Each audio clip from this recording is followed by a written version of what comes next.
Bonnie here on 700 WLW. Did you know this? That there is a leak, there's an explosion, or there is a fire, or maybe all three, involving chemicals at least once every other day in the United States of America.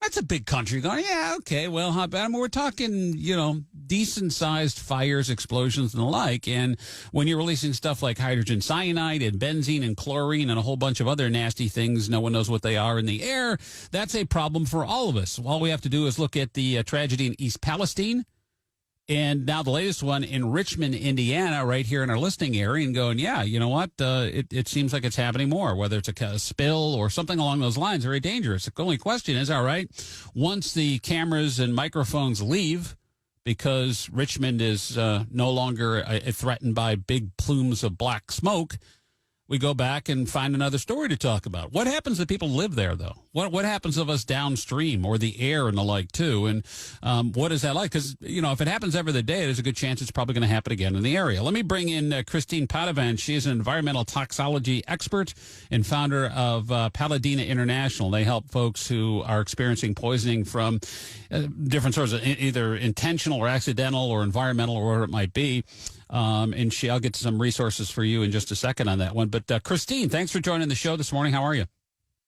I'm doing great, Scott. How are you? I'm doing fine. Thanks so much. It's we saw East Palestine in the rail disaster, and they're still cleaning up there.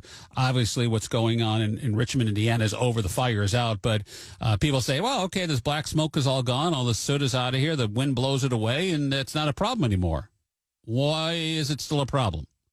Well, it's still a problem because there are still the fumes left over when you have a fire. I mean, this is there's examples of this all over the place. I go over with people in a PowerPoint on in California how they had a chemical fire of a warehouse full of makeup. And, of course, you know this because you're talking about it, breathing issues, bloody noses, and, there's no refute. There's nothing to see, but it's still out there. So it takes time for the air to dissipate. So, it is still an issue because then you're going to start having people with symptoms. And that's why, it's interesting. You have your residents who know exactly what you're talking about. They're being exposed on a daily basis and understand more and more how toxicity can create health issues and further health issues down the line if they don't do something about it. Right. And that's the thing is we don't know, like East Palestine, if people go back to their homes, there's contamination in the soil, which means animals and livestock and certainly fields of whatever was planted is impacted by that. We're not going to know the effects of this for another generation or two, right? Well, that's why I teach about doing forensic toxicity testing to make sure everything is clean in the body. And we also do the testing for animals, and because we have that experience as well, seeing animals go through toxicity and health and of course, obviously can lead to death. So this is very key, especially now that more nanotechnology is used in food packaging and other products and especially chemicals. Yeah. So, but actually we have solutions to pull that out and to clean that out. So I'm here to kind of tell people there are solutions in pulling these chemicals and toxins out of the air, out of the soil, out of the water to protect you, your pets, and the environment. When we think of that in the environment, we think, okay, well, drinking water is a big one, right? We can do what we can for the air, but let's start with the obvious one. That's water. It's purified, it's filtered, the whole thing. We have the Ohio River. We're concerns about that plume that came from East Palestine. Days later, it hit Cincinnati. They turned the intakes off out of an abundance of caution, continue to monitor and treat. Is that good enough? Is that standard good enough for the EPA when it comes to our drinking water? Well, yes and no. I mean, basically, the other concern is the piping that's bringing that water into someone's home, and that is also an issue. So basically, you still want to filter your home water, regardless of what's going on around you. Don't just take for granted that your water treatment plant, even with a certain EPA standard, is going to be enough, especially if we have all that extra toxicity that's entered the water stream. So you're going straight up filter on every tap that you're going to drink water out of. That's bottom line advice. It's basic. That would be having a whole home filtration system is usually the best, especially here, actually in Florida. That's where I am right now. Yeah. Florida has the third, I think it's still rated number 3 in the nation for the worst water in the nation because it comes from an aquifer under the ground. It's not like it's from a pristine lake where, the water comes through the mountains or anything to filter it. So, everything that's going to come from the ground is going to go into the water. Yeah. So and it has to be filtered. When you think about it, it's like, okay, well, you have a hurricane and there's all this crap in the water, right? Oil and the like. That's going to eventually get to the aquifers. Exactly. Yeah. Exactly. And also Florida, which most people don't know, is the biggest cattle state, bigger than Texas, because it is 10 months out of the year of a growing season. So that adds, all that poop adds to the aquifer. Well, and then you got cobras and alligators and crocodiles and flamingos crapping in the water, and I don't want that either. There you go.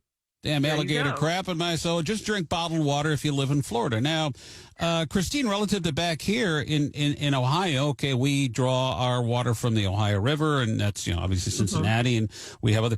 That's the water supply. Okay, so filter your water. What do you do about the air? The air is another thing that's something that you can do for your home and for your car and outside. There actually is technology. I work with colleagues who work in different industries that are talking about air and water filtration. That is something everyone can do for their home, but not have to pay thousands of dollars and hurt themselves financially to protect their home and their loved ones. Right now, very simple thing that residents in the Cincinnati area and the surrounding area can do is your air filters in your air handlers, get filters of a MERV rating of 11 or higher. And actually 13 would be the best because that actually would also be pulling out toxins from the pollution that's coming from these chemicals, and change that every 3 to 4 weeks till it's probably going to be another 3-4 months before the air is really cleared out of the area. Yeah, you hear that and you go, okay, well, in my house, air conditioning's on. Well, this time of year, though, we don't have it on. Most people open their windows because we get 2 or 3 weeks where it's not godly awful hot or too cold, and so it's a little bit more temperate there, and people will not have their air conditioning on. Are you recommending keeping the filtration on all year long? Right now, I would say I wouldn't even be opening the windows per se. I mean, it's great to have fresh air, but right now you guys have quite a few chemicals in the area. It would be to have a filter MERV rating of at least 13 would be best, and changing it every 3 to 4 weeks and circulate the air in to keep that good. Activated charcoal also is great. I mean, we have some recommendations for that, for putting those bags, little bags in your car as you're driving. Valar, the company I'm partnered with, also does car filters to circulate as you're driving. You want those toxins not to be getting to you either, because a lot of people want that fresh air from outside, but right now we've got some toxicity. Gotcha. You put the carbon activated carbon filters. There's a difference there. Yeah, and knowing a little bit about the technical end of homes and like the only problem with if you keep changing every 3 or 4 weeks, probably not that big a problem. But the higher the MERV rating, which means that the filter is finer and finer and finer, the less air passes through, which will also could possibly eventually shorten the life of your heat pump, your air conditioning unit, the air handler, and all that stuff. Well, I see what you're saying. Yeah. And basically, is it something you have to do forever? No, but they're actually making these filters a little bit easier for air handlers to let that air through, but not have those toxins go through. Yeah. And on that too is what about the units the portable ones? I've had one years ago, and it's got the charcoal filter thing in it, and you put it in a room and it circulates the air that way. Yes, I actually had to help somebody at Northrop Grumman as an example. Carpet glue. They had a sprinkler head, defunct sprinkler head bust over the Christmas break, flooded the building. They had to, of course, dry things out and put in new carpeting with very toxic carpet glue. And people down that hallway were all getting ill. Oh, right, yeah. Yeah, a month or two later, white cell count going through the roof, horrible situation. And I had each person had a HEPA and a charcoal filter in the air unit. And it even had some indication as to how good the air quality was in their office when it was first turned on. And many people thought yellow, and then 30 minutes, 40 minutes later, it would be green. So, and people kept those running for forever, just so that they felt that they had good air to breathe when they were working in their office. Interesting. Christine Padovan is here. She is an environmental toxicology expert talking about the after effects of not just East Palestine, but now Richmond, Indiana, with the fire there, and how long this stuff hangs around and what it means when we move back in our homes. The story goes away when the fire's out or the train is cleaned up. But, what about the soil? What about the air? What about the water? And we've got to live in these things. And, in this case, knowing a little bit better about it and asking the questions, you're learning, as I am too, about, what we can do to live in this modern world of ours. There's a lot of things out there that could hurt us. What are some reasonable steps we can take to protect ourselves and our families, whether it's a water filter or better air filtration in our house or car? Those are things that we can do if you're so concerned.